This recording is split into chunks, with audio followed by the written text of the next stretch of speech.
So thank you very much for joining us this evening for what is part of a new series we're running this summer around inductions for key club volunteers. It falls under the banner of something we launched at the beginning of last season, which is called BBFA Support, which during the regular football season is a monthly webinar very much like this, where we look around some of the governance issues in the game, some of the different procedures that club volunteers have to get their heads around. But we felt it would be quite useful, particularly this summer of all summers, to run a series of online events to welcome new club volunteers and help support them kind of get to grips with what the role entails. As I said, it's relatively few people on the call due to the nature of it. So if you could keep your microphones muted whilst the presentation's on, but if you have a question, please feel free to unmute yourself at any time and just chip in and and feel free to contribute.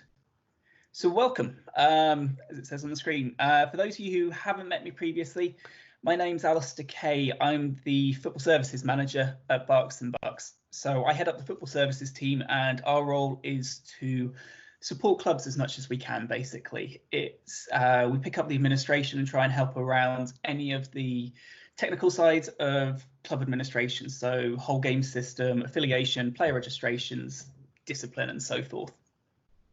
We then also have responsibility over the governance of football, so around, again, volunteer support, making sure that the game itself is played in a safe and inclusive manner. So we oversee investigations into disciplinary infringements. We make sure that all the safeguarding is up to scratch and everybody has the right kind of structures in place, both within clubs and leagues, to make sure that football's played in a safe and inclusive manner. Really excited and happy to be joined by Tony Hurst this evening, who is one of our more experienced club chairs, working at Penn and Tyler's Green FC. Penn and Tyler's their first teams in the Hellenic League, which is one of certainly our more senior leagues within the region. And their first team play at step 6 of the National League system. The club as a whole, though, have 26 teams, or at least did last season, 26 teams playing from under 8s all the way up to adult football in both men and the men and women's game. So Tony's very kindly agreed to join us this evening to share his experience in the role, offer some guidance and any questions, answer any questions you may have. Is that decent enough intro, Tony? Is there anything you wanted to come in and introduce yourself any further?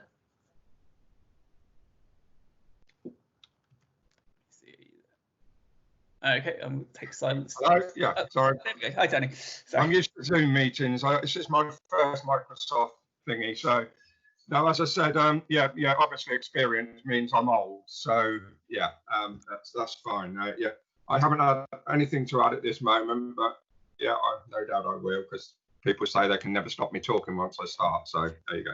Perfect. That's got that should be good then. That'll be fantastic. Thanks again for coming on. Really appreciate it. No, you're welcome. You're very welcome. No problem. So kind of wanted to break this down into 3 main sections this evening. First is just looking at the role of the chair, both in terms of long-term strategy, day-to-day management of the club, and then representing the club both in the football and the wider community.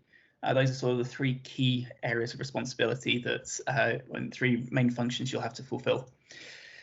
I'm then going to hopefully jump onto the game, the whole game system, just to show you the key things of interest and note as a chairman or a chairperson that you may want to be able to dip in and out of, and to keep an oversight of what's happening within the club. And then at the end, just finish as an open Q&A, an open forum if there are any questions. But as I said, please feel free to unmute and jump in at any stage over the course of the presentation. So the role in a nutshell. If this is your first season in the role, welcome. I hope you're not too daunted at the end of this, but I hope you're excited to be stepping up into the role. It is a crucial one for us in grassroots football, and as it says on the screen, the club chair is ultimately responsible for the running of the club and setting its long-term direction and strategy, in addition to having the casting vote on any matters that may affect the club at any meetings. What that means is that as a club chair, you've got a responsibility to be across all aspects of the club's operations effectively, and to be building strong relationships with any and all internal and external stakeholders. So in effect, you need to kind of know the club inside out and be really aware of what is happening, because ultimately, as the figurehead and the tip of that pyramid within the club, you are ultimately responsible for the actions within the club. So breaking that down into the first round, I wanted to take a look at, and that's around the long-term strategy. So the chair is responsible for that strategic leadership of the club and their long-term vision and growth. So the chair sets and leads that long-term direction, and will need to make an assessment which, if any of these kind of areas to focus on and look to achieve. It may also mean, obviously, with, in the words of Spider-Man, with responsibility or with leadership comes responsibility, or some such phrase. It does also mean that you may have to make tough choices and tough decisions, as you may not be able to go for everything immediately and need to strategize and prioritize some aspects over others. However, obviously that is an important part of the responsibility of the role. So you may be looking at things such as whether to, slipped on too soon there. Maybe looking at what area of the club should be progressed, and what opportunities and funding is available, whether that is for expanding teams and growing the club, looking to become charter standards and progress through the various rankings there, from youth or adult clubs to community and development clubs, being aware of what's required for each of those steps. You may also be looking at a more legal structure, and responsibility of the chair is to try and drive through any kind of compliance with legal structures, and whether you want to become a cask or an incorporated business to help secure that long-term sustainability of the club. Equally, if you are in a fortunate position where you have your own facility, or you've been given a license to effectively run and maintain a facility, you may be wanting to look at what expansion there and different opportunities there are around the facility and the venue, and whether there's any commercial opportunities available there. As the chair, you would be expected to take that lead role in really pushing and developing and kind of pulling together that vision of the club. I've put new teams in there as at the top of this, because although it's a relatively, shall we say, a relatively minor aspect when you look at some of those other responsibilities, or some of those other ideas there around legal structures and facilities. But actually, new teams is the quickest and easiest and most common way that clubs will look to grow, particularly over the short term. Now, quite often, for those of you who may have been in the role or may have been in volunteering leadership roles within grassroots football for a while, a lot of time new teams is driven by ambitious coaches, and they will quite often go off and try and make those decisions in isolation without consulting the club, or without really having a formal kind of approval process in place.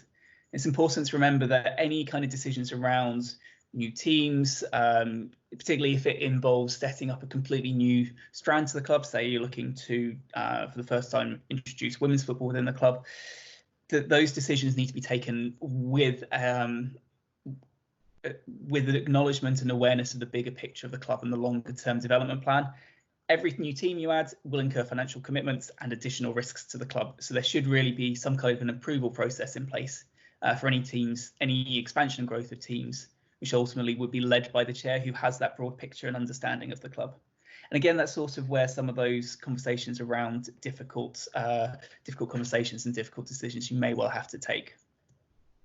Conscious I'm kind of jumping up and down through these points. I tend to do that, so I apologise. Player recruitment, relatively minor from a chair's point of view. However, as you progress through the football pyramid, if you do progress through the football pyramid, some point decisions and considerations will have to be made around potential payment of players or stipends for them. And then if you do look to expand and progress through the pyramids, grassroots sport is only about half a meritocracy.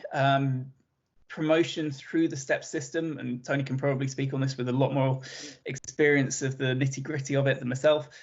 It's not just based on league positions. There's a lot of considerations around ground gradings and sort of the governance structures for the club.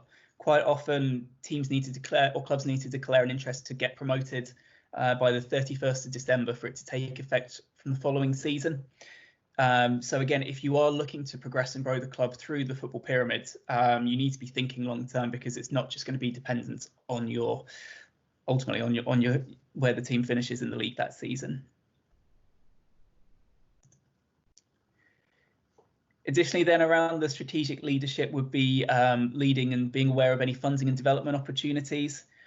From an FA point of view, certainly we would expect the chair to be aware of and up to date with any FA funding opportunities, whether that's small grants from us around growth and retention of teams, or whether it's larger grants and partnerships with the FA and the Football Foundation and Sport England around facility development, or particularly if there's an opportunity for a new facility to be developed in an area which doesn't have enough facilities at the moment, we will look to partner with major grassroots clubs in the area to try and build our case as to why the government should put some money into building a grass or a 3G pitch in that area.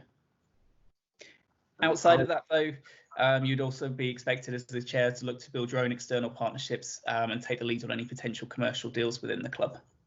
So somebody was going to come in with a question then, I cut you off. Apologise for that. Alistair, Tony Hurst here.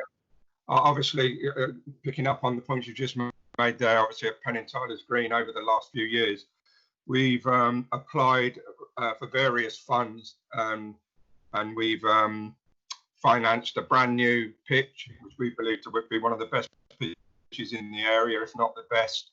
And in recent years, and they're just being finished as we speak, we've now got the floodlights in place, which has saved our status at step 6, because if we hadn't have done that, we would have been demoted to step 7.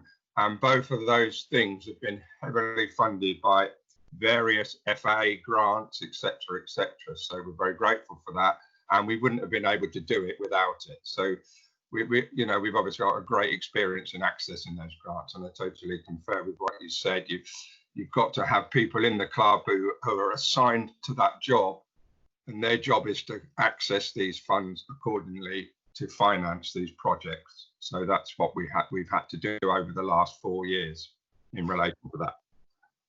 In terms of that kind of the strategic leadership, then, Tony, how important or how difficult is it from your point of view as a club chair to kind of drive the club forward? I mean, what I've always done, I mean, I've been in this job 13 years now, and what I've always done on the strategic leadership thing is get people I can trust, with people who have got, if you like, a portfolio and a skill. And what I've done, for instance, the floodlit project, I put the people in charge of that who could give something to that project. I mean, ultimately, I'm the chair, but I created a subcommittee to deal entirely with accessing the grants and getting the floodlight project going and completed, which they've done. Obviously, I'm still overviewing it, but I felt I couldn't offer any expertise to that committee. So it's important as a chair not to want to do everything, in the logistical things of what you're doing, but get the right people on board to do a particular job. That's what I've found is work for Penn and Tyler's Green. Have you done things like skills matrices then within the club, and just to see kind of what knowledge and experience and resources you have? The people we appointed were committee members, so we knew the skill they had. So yeah, I mean, we had. I mean, our secretary took the role of accessing the funding because he's the treasurer as well, and we had our grounds director, the guy who looks after the grounds. He was on that committee, obviously, dealing with the contractors. He's a local builder. He knows how to deal with contractors. So that's how we do it at Penn. We get people, and not necessarily, they are people involved with the club who know the club as well. They're not just outsiders. I'm not stressed that. They were people who were already within our committee structure. No, that's fantastic. I mean, we've done other similar sessions to this, just looking around volunteer recruitment. And one of the things we do talk about is just looking within the club and seeing what skills you have. And it is things like, particularly for the adult teams, if you've got someone within the club that is an accountant by day, you've potentially got a ready-made treasurer there that can help you out on a club committee. just as the most basic example. And I think that is important, kind of looking within the club to see what kind of skills you have, and then using kind of the softer leadership skills to try and bring them on board and get them to work with you. Yes. And again, that's a massive responsibility of the chair to kind of pull everybody together. Yes, exactly.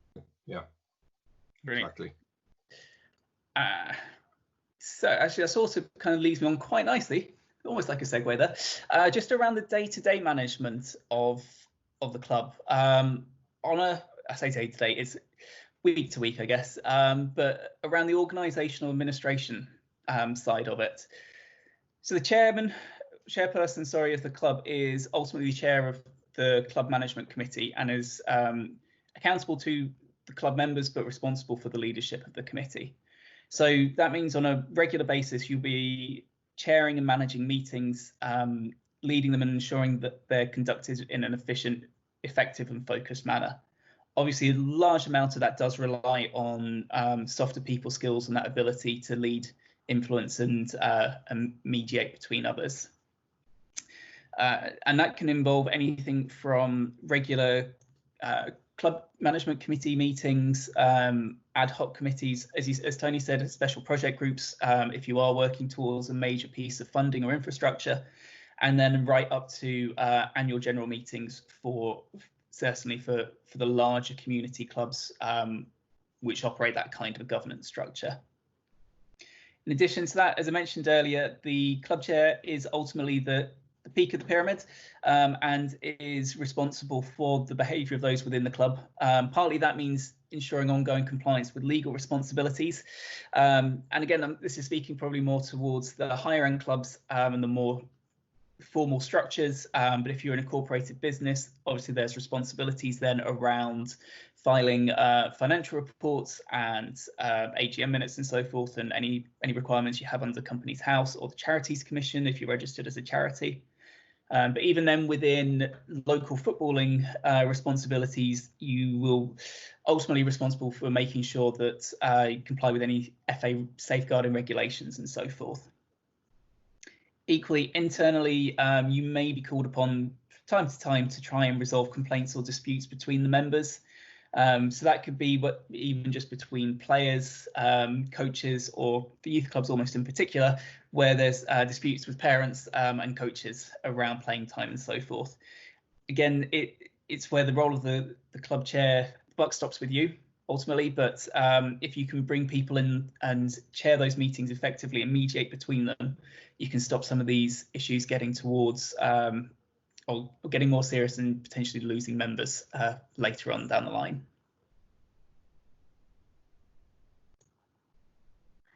In addition to that, the chair may be asked to attend meetings and represent the club at meetings with various football bodies. In terms of meetings with the county FA or regional FA meetings and so forth, those will be relatively few and far between. But you may either be asked to attend a meeting or you may choose to attend one on behalf of the club. And so that could be anything ranging from webinars such as this, CPD events, regional meetings to promote new initiatives, or just to try and, again, create some networking opportunities between clubs. Or every now and then the county FA we will do a grand tour of Berks and Bucks, go on the road, as we say, and try and provide updates locally around through occasional road shows. As County FA, we do then also hold an annual general meeting, which clubs are all invited to attend or submit remote ballots. And then finally, depending on what happens within your club, you may also be asked to attend disciplinary meetings or choose to attend disciplinary meetings, to represent the club against misconduct charges. For those of you who may not be aware, if there is poor behaviour on the pitch by either a mass group of players, so mass confrontation between players, or spectators and officials, the County FA may raise a misconduct charge against the club as an organisation under FA Rule E20, which basically says the club acknowledge they have a responsibility to ensure their members behave appropriately. You have the opportunity then, if you wish, you can attend the meeting in person and put the club side forward, particularly where you are a larger club and you do a lot of community work. It gives you, as the chairman or chairperson of the organisation that opportunity to come and put forward the club's cases to this is why either the charge should be found not proven and actually we did do our best to control the players, or to say that we feel that we're doing sufficient other stuff that any kind of penalty should be minimal. From a league point of view, the membership of a league is based at the club level first, and then the club enters one or more teams.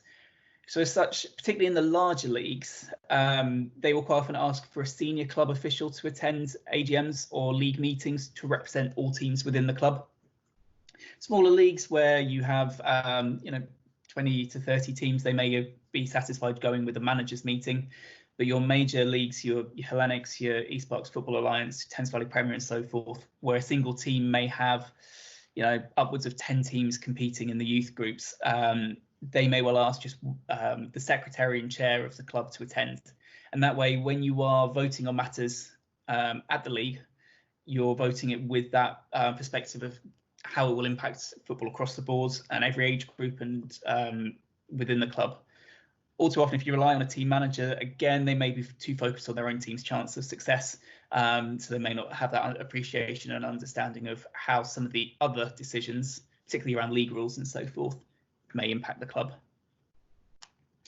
Finally, you may be asked to assist us from the County FA, provide information and act upon requests for information or action. Again, that will probably relate to either disciplinary process or complaint we may have received, or compliance of coaches within the club. Now, our usual point of contact will be with the secretary first and foremost, and I'm going to touch on the secretary's role very briefly in a minute. But generally, if we're not able to reach the secretary or receive a satisfactory response from them, we may well copy the chair or come to yourself directly. Again, it's because of that leadership and responsibility on behalf of the club. We hope if we escalate it to the chair, perhaps action may be addressed more quickly or more thoroughly than it may already be actioned. And then finally, with other external organisations, the chair may well have the opportunity to represent the club in the local community, depending again on the size of the club. If you are a major club in a large town, you may have the opportunity to get involved in local social and business networking events, but equally you may look to see if there's opportunities to develop relationships with commercial providers and local sponsors to help support the club financially. Tony, whilst we've got you, is there anything just around that section of kind of the day-to-day administration of the club or representing the club with football or external bodies that you'd like to kind of focus on or draw attention to?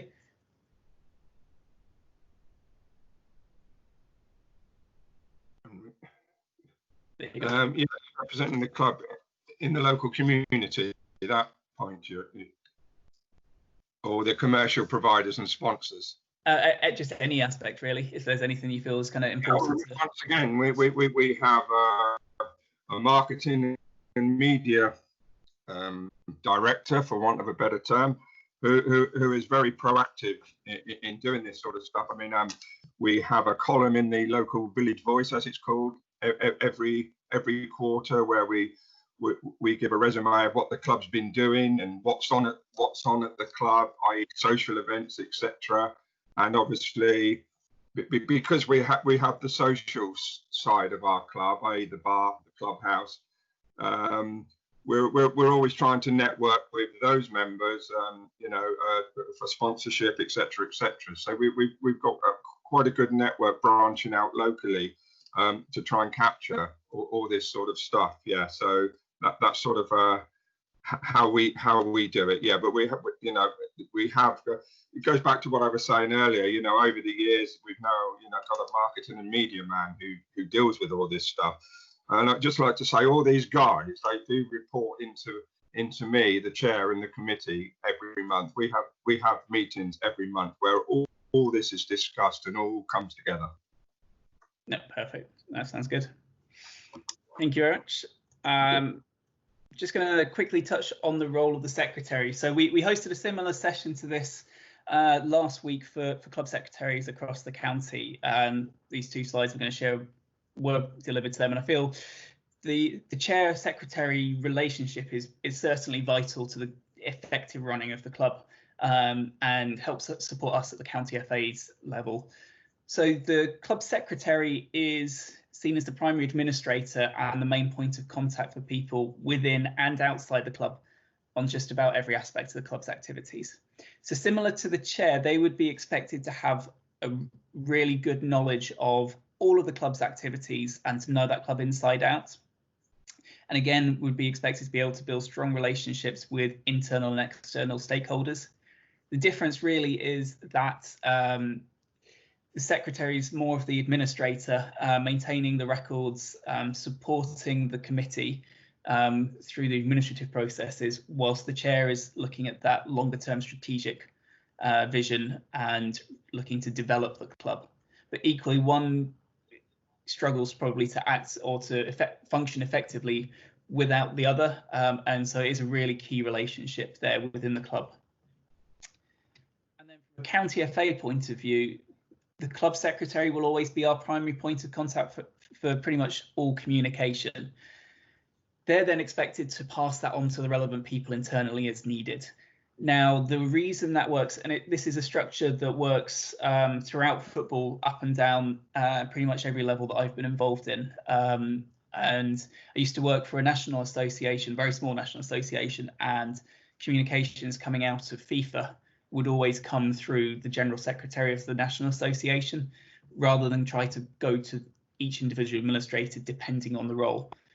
The reason we do that is because we've got 600 clubs, give or take, that affiliate with us on an annual basis. So for us to be aware of which individual to go to for every specific query or piece of information we need is just not practical. So therefore, we will go to the secretary on pretty much every piece of information. Where it is very clear that it relates to somebody else. So for example, around DBS compliance or safeguarding issues, we will normally also be able to then go to the welfare officer, because we know obviously they will always have that responsibility within the club. And you may have you've hopefully noticed over the last 3 months or so since COVID hit, we've tried to make sure that our communications around weekly updates from the county FA are going to both the secretary and the chair. Again, that is because it's with that responsibility you have in that role, it's clear to us you need to be aware of kind of what's happening in the wider football community. And it just means we know that we're able to go straight to you for that kind of information. Other aspects, though, we're unlikely to know who's going to be responsible for discipline for one team versus another, or who may be responsible for finances for different age groups or different sectors of the club, who's the internal lead on setting up a Wildcat Centre and so forth. So therefore, we will always go to the club secretary and expect them to pass that information on to the relevant person as needed. The other benefit of having that, though, is that hopefully the club secretary is aware of everything that's come out of the county. So again, as that kind of internal resource on everything that's going on within the club, hopefully they can support us, and they can actually support yourself as the chair in kind of having as that resource base to be able to kind of be aware of anything that's going on. Now, Tony, you've got a great relationship, I know, with Andreas, and he's got an excellent relationship with us at the county.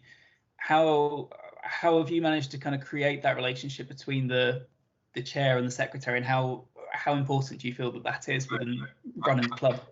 I mean, I've been very lucky because Andreas has been with me right from the start of my tenure and before, because we both managed teams from under 5 right through to 16. And he managed the team below me. So we've been friends for a long time. It goes back to the beginning when I said, you know, it's great to have people who you can trust and respect, and you know they can do the job.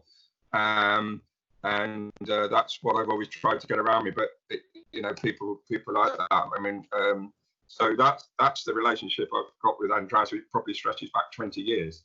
So you know, I mean, we email each other most days on some matter to do with the football. It's not just the monthly meetings we have, by the way. You know, within our committee, I probably don't go a day without there's some emails flying around about something or another, you know, whatever it's to deal with. So, yes, I mean, Andreas and I go back a long time. Yeah. I was going to say, that's an interesting point, actually. How, in terms of sort of setting that expectation around the the role of the club chair, how many hours a week, or would you say that you devote to football? I'm conscious, obviously, you're a relatively big club with the 30 odd teams. I mean, it's a week. I mean, it's got to be. I mean, it's sometimes an hour a day. You know, at various times during the day. You know, trying to do some work, and I'm getting club emails, and which I don't mind. It's all part of the job. Like, you know, these things have to be dealt with. That's what you sign up for, as I found through the 13 years. Yeah, it's not just, you know, once a week, or, you know, it's sort of it's 7 days a week. So, you know, 5 hours a week probably. Yeah, you know, if you take, you know, emails 10 minutes a time or whatever, you know, yeah. So, but it's certainly 7 days a week. There's not a day goes by without something crops up to do with being chairman of the football club, and you know, and we're discussing something about what we should do about a certain thing. It's not necessarily a problem. It's just, once again, a strategy item, you know. So yes, I got to stress that it's not a 1 day a week job. No. I hope that doesn't put anybody off.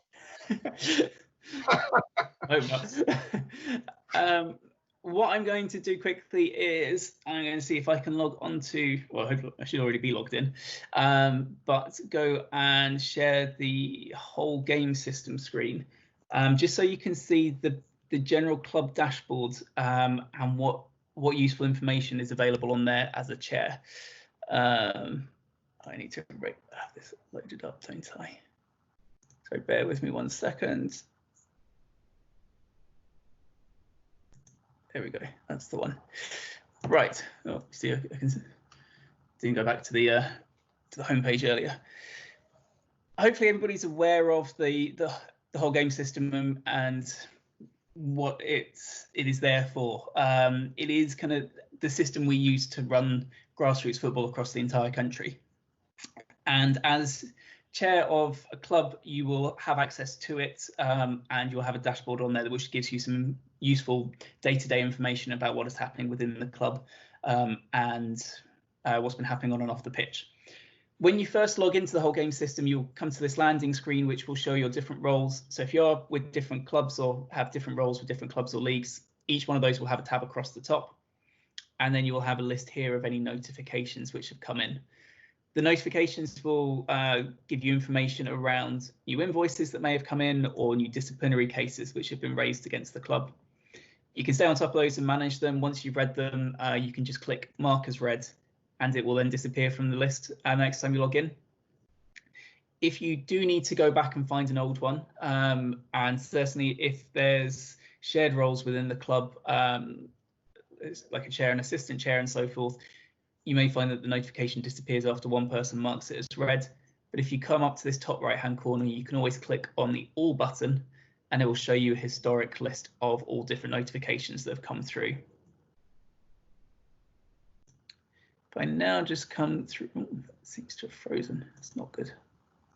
There we go. I'm going to come onto the club dashboard. I'm not going to dwell too long because there's a lot of information on here, but the key ones I wanted to highlight, as the chair of the club, you'll be able to see your charter standard status on the main club dashboard. If you are a charter standard club, it'll tell you what type you are, when you're able to submit your annual health check, and then the dates that those will expire. So the auto suspend date is the deadline for submitting, and the auto lapse date is the deadline for having had everything in place that the health check can be renewed. Other key club information is then just listed, and you'll be able to see the amount that is outstanding in the whole game system. So this is club fines or invoices that have been raised around affiliation fees and so forth that may need paying. If you do want to go in and pay an invoice, I believe you may need to get the treasurer to do that one, or if it relates to a disciplinary invoice, you can do it through the discipline tab. So discipline tab is found on the left-hand side, and this tells you all cases that have been raised against the club for the current season.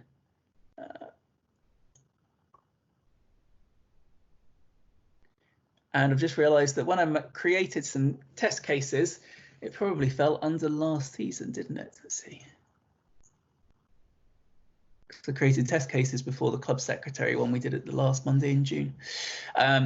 So let me go back to the 2019-20 season. This will show you, if you just pretend that this is for the current season, it will show you current number of cautions sending offs that have been received, information on any cases, and whether they've been acknowledged or not.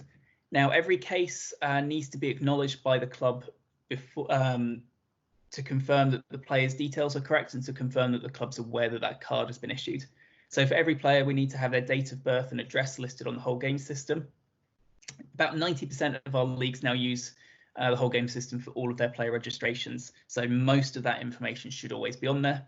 And to acknowledge a case, if you ever wanted to do this rather than the club secretary, say if you're covering them whilst they're on holiday or so forth, if you click on the club ID, when the page loads, it will give you all of the information about the case, the date, the match, the offence code, and it'll give you the opportunity to acknowledge it. On that case page as well, you will be able to make payment on it. I'm just conscious the system's running slow, so I'm not going to dwell too much on that. The system may well be running slow at this time of year just because affiliation and league sanctioning is all starting up, so there's a lot of traffic on whole game. So the other aspect I wanted to share then was just around managing the club officials. At the moment, we're going through affiliation, so any data that's entered onto the affiliation form, when that is approved, that will update the system. However, during the season, you're able to update it as you need to.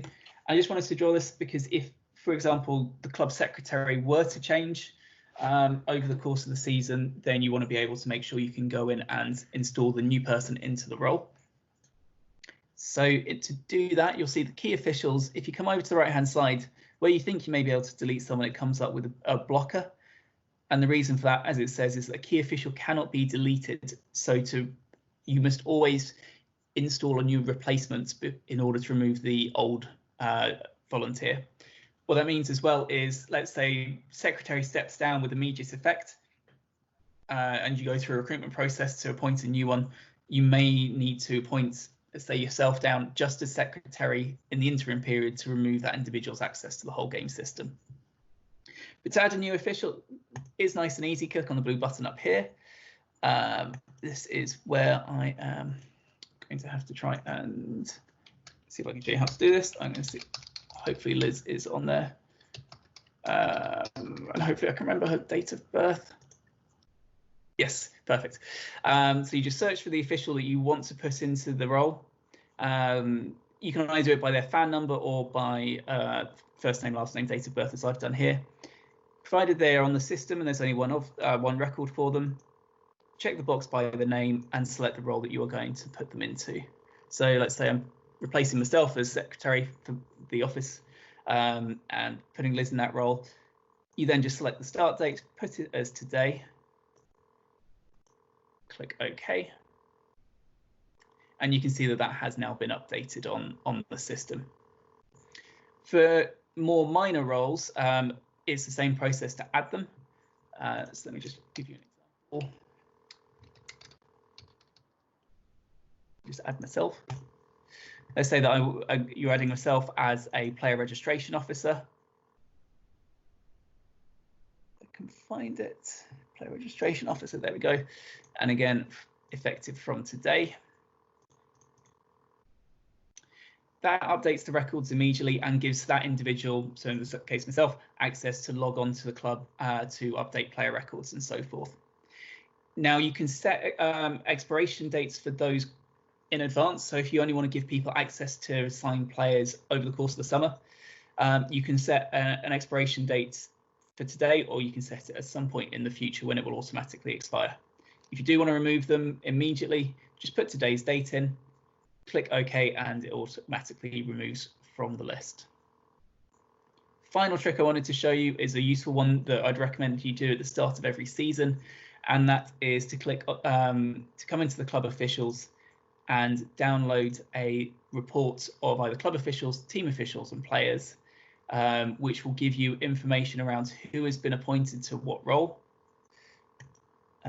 and give you information around DBS qualifications, coach education qualifications that they may have taken, and any expiration dates.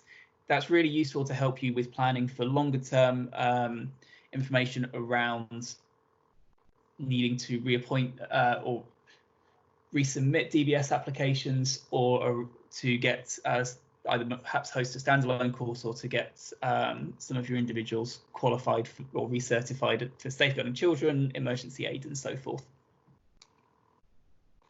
So those are the key areas of whole game systems that, as a club chair, you will want to be aware of, so that you can just dip in every now and then and see how the club is performing and make sure that there aren't any issues. The one thing I would say around the discipline as well is that there are deadlines for acknowledging a case and making payment. If you miss one of those deadlines, you'll get charged a 10% late fee. So again, you want to be aware as a club chair that actually whoever you've appointed into that role is making sure that they are doing that on a regular basis. And one of the notifications on here, if I come down, that was received yesterday, was telling me that a late fee would be added for non-response. So if you do start seeing notifications like that come through, you may want to have a conversation with the secretary or whoever's managing discipline and just make sure that they are checking whole game on a regular basis and reacting quickly to it. Okay, that is the whistle-stop tour of the whole game system. Then come back onto the demonstration, and hopefully you are now able to see the presentation screen again. Let me just see, because I've got a... Yeah, perfect. So before we wrap up and just gonna go into an open forum or Q&A session, I just wanted to signpost you towards some of the additional support that we have to help you in the role. We've got a large number of online resources on our website. If you go to the Leagues and Clubs tab at the top and then Club Management, you'll find one-page downloadable reference guides to a lot of the key sort of administrative and governance roles. Some of those things around acknowledging discipline, the misconduct process, and so forth, to help you be aware of what happens behind the scenes and what the club needs to do around those areas. We are looking to build those constantly and provide additional resources around managing the club from a higher leadership level. We hopefully provide prompt customer support. Just to let you know, we do have an internal target, which is that every query should be responded to within 2 working days and resolved hopefully within 4 working days. And our internal target is to make sure we hit 90% within those deadlines. So hopefully we're conscious, particularly around crunch times to do with affiliation and player registration, that a lot of those queries are urgent. So we will try and respond to them as quickly as we possibly can. We then do regular CPD sessions. So again, like I said at the very beginning, we do these monthly online webinars where we take one aspect of running a club and look into it in a bit more detail. Again, that quite often will include practical demonstrations on the whole game system so that you're aware of kind of the technical side behind it. We also have regular club support workshops. Those are increasingly being done online, and we've got some recordings of those available on our website. Or when we are back up and running, we'll look to run some additionally in person, either at our offices in Abingdon in Oxfordshire or across the county in partnership with specific leagues. We will be looking to pull together a full calendar for 2021 season, which will be released shortly. Thank you very much for joining us this evening. I hope you found it useful. Like I say, it is a bit of a new initiative we're looking to run to try and, like I say, support new people in the roles. Hopefully we'll have the recording available in the next couple of days on our website. But if you ever have any questions, please feel free to contact us at the office, and we will do our best to help you out and answer any queries you may have.